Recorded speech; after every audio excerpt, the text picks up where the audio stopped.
Pastor, unajua siku moja, and when I do that, Njuguna, I'll call you in a few minutes. Siku moja I'll come to church na mutaelewa viongozi wa kanisa. One of these fine days when I come for church service, na tukiimba wimbo wa mwisho, nichukue Biblia yangu moja kwa moja, niende nyumbani bila kuongea hapa, kwa sababu sometimes the taste, ile ladha ya worship, I am always afraid not to interfere with it, because you see, if you go so much, uongee mambo mingi, you will affect that taste of worship, you know, and the commitment and humility ile ambayo imetuleta hapa. Lakini niseme hivi mawili matatu, then I will ask Njuguna to come and introduce one or two people, alafu tufunge na maombi tuende. Kwanza kabisa, asante sana. I have seen children here wearing t-shirts, and behind them is inscribed a verse, book of Isaiah 49, 15 and 16. One of the most captivating aspects of that portion of scripture is that God never forgets his people. He has inscribed our names in the palm of his hand. So I feel really blessed to be here this morning, to be reminded again that you and I have got our names inscribed on God's hand, and he will not forget us. My fellow Christians, we are here not because we are special in any way. We arrived here and we came here to worship as sinners. Me, like you and others, are the reason Jesus Christ was nailed on the cross of Calvary. And every day, and every time we have an opportunity to worship such as we are doing today, it's an opportunity we have to rededicate ourselves to the Lord, to think about our lives first of all, to think about our relationship with God, and most importantly also to think about the opportunity we have as human beings to serve each other, even in the country. I agree with what some of my brothers have said here. Our country is going through a tough time. And many of the things that we are seeing going on around are things we need to speak about boldly and very courageously. I want to ask you, my fellow Christians, in 2022, niseme tu ukweli, kanisa bendi kidogo. Iliona viongozi wa kanisa, one church leader, I remember, saying that for the first time, the church has a candidate in the elections in 2022. Then that church candidate, I don't know whether he's still a church candidate, when you look at what has happened and what they've been able to do in government when they came to power. Mimi sitaki mtu aende kusema, na even Seventh-day Adventists, my fellow Adventists, sitaki mwende kusema pale nje that the Adventist church has a candidate. I am not the candidate of the Seventh-day Adventist church.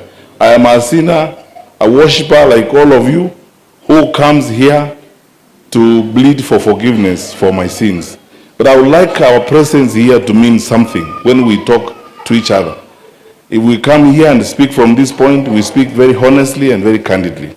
I've said several times before, I can see, given the experiences I've had in the service of our country, I can tell that we are headed the wrong direction. There is no way we can have the level of crime going on in our country as it is when the government is in place. It means either A, incapacity on the part of government, or B, the government is an accomplice in the crime and in the madness that is going on around. Now recently we even saw the very embarrassing situation where the president and the minister in charge of security almost contradict each other. Sasa tunangojea aibu ingine gani? Because this is imefika mahali inakuwa kama ni aibu. And I agree with what the Honorable Sarah is saying. If we don't address these things, we will get ourselves into a problem such as we have done in the past. But we have an opportunity. God has given us this opportunity to address those issues and those things and talk to one another very politely and candidly and ensure that we do the right thing for our country. Sisi tuko tayari. Last night, I had a conversation with your member of parliament, Honorable Babu Owino. See, Babu is your member of parliament.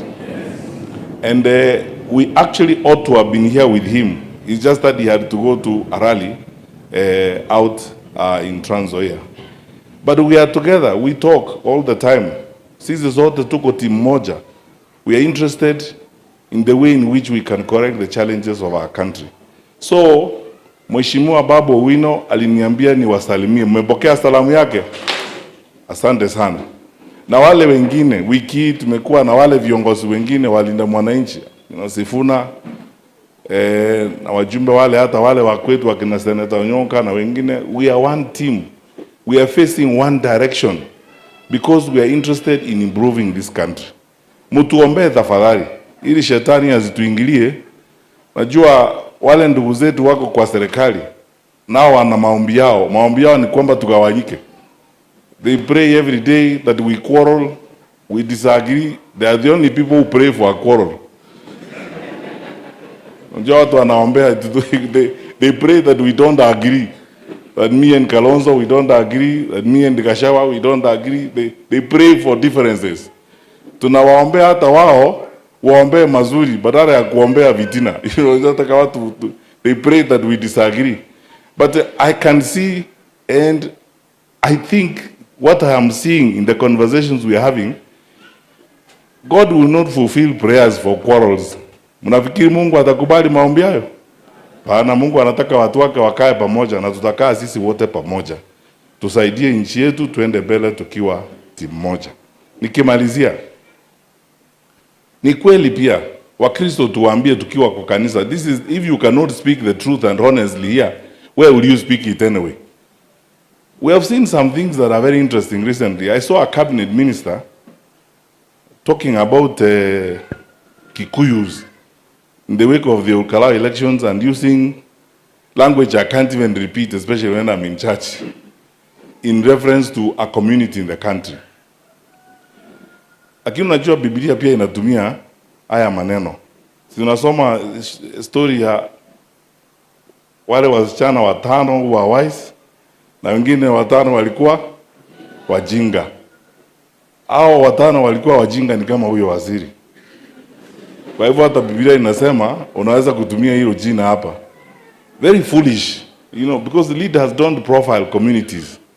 Tunaanza kusema hii shida iko kwa nchi yetu, eti wale kabila hii na ile kabila ingine. Kiongozi mjinga tu ndio anaongea namna hiyo. Kwa sababu sisi wote ni watoto wa nani? Sisi wote ni watoto wa Mungu. Na mambo ikifanyika, haiwezi kuwa eti inafanyika kwa sababu huyu kabila yake iko namna hii ama kabila yake iko namna hii. We all must fight this thing, my brothers and sisters. We must fight this business of ethnic profiling. Tukianza kusema, and it doesn't matter where it comes from, whether it comes from those elements who are in government or those elements who are outside of government. Anytime you start profiling people, kusema hii ni kabila hii, ama hawa wako namna hii, ama kusema sasa unajua uongozi lazima uende kwa kabila hii, ama badala ya kabila hii, unaharibu nchi yetu. Because saa hii vile tulivyo, tunataka kujenga nchi for everyone. Sasa tumekuja hapa kanisa, tunaomba. The leader of AMO here is called Kevin Obado. I have already talked to him, pastor. Because when I arrive in the church, Elder Nyaga, I'm a member of AMO, so I look for my leader. So when I arrived here first, I looked for my leader, my AMO leader, Kevin Obado. Ameniambia goal ya AMO ya camp meeting, which I'm going to fulfill. Ameniambia goal ya AMO ya plot, which I will give. Na pia nimeongea na Joyce Ogato, the women ministries leader. Because Lynette told me, every time I go to a church service and I'm not with her, she tells me to ask questions about two departments, women ministries and children ministries. So, I'm going to meet with the leaders of children ministries and ask the questions she asked me to ask. But for Choice Ogato and women ministries, I've already asked and she has told me the goal for women ministries. And she has also told me the camp meeting goal for women ministries. And I promise you, on behalf of Lynette, that she will also fulfill her goal for women ministries. Because you see, once a Seventh-day Adventist, always a Seventh-day Adventist. Wherever you go and wherever we worship, we are part and parcel of that congregation. So finally, Pastor and Elder Ogato and Elder Nyaga, I have become an associate member of Utawala Satellite SDA Church. Munanikubalia? So next time I come, I will worship. When we sing the last song and pray, don't ask me to speak, please. I will